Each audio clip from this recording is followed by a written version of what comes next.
પાલિતાણા નગરપાલિકાનું વીજ બિલ બાકી હોવાથી તેનું કનેક્શન કાપી દેવામાં આવ્યું છે। 3 મહિનાથી પાલિકાની મુખ્ય કચેરીનું 11,243 કરોડનું જે વીજ બિલ હતું તે બાકી હતું। વીજ જોડાણ કપાતા જ પાલિકાએ બિલ ભરી દીધું।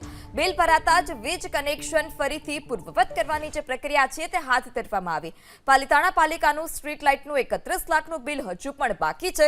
સ્ટ્રીટ લાઇટનું બિલ જલ્દી ચૂકવવા પીજીવીસીએલની તાકીદ। તો મુખ્ય કચેરીનું ₹11,000 જેટલું જે વીજ બિલ હતું તે બાકી હતું। કનેક્શન કપાતા જ જે બિલ હતું તે ભરી દેવામાં આવ્યું અને વીજ પુરવઠો ફરીથી પૂર્વવત કરવાની જે કામગીરી છે તે ચાલી રહી છે। આ સાથે જ જે સ્ટ્રીટ લાઇટનું બિલ છે તે 31 લાખનું છે અને જે ભરવાનું હજી પણ બાકી છે। ત્યારે આ સ્ટ્રીટ લાઇટનું બિલ જલ્દી ચૂકવવા માટે પીજીવીસીએલની તાકીદ।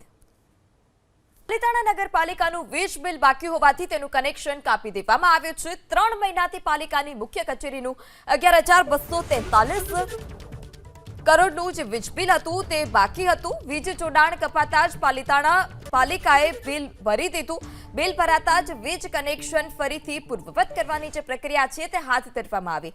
પાલિતાણા પાલિકાનું સ્ટ્રીટ લાઇટનું 31 લાખનું બિલ હજુ પણ બાકી છે। સ્ટ્રીટ લાઇટનું બિલ જલ્દી ચૂકવવા પીજીવીસીએલની તાકીદ।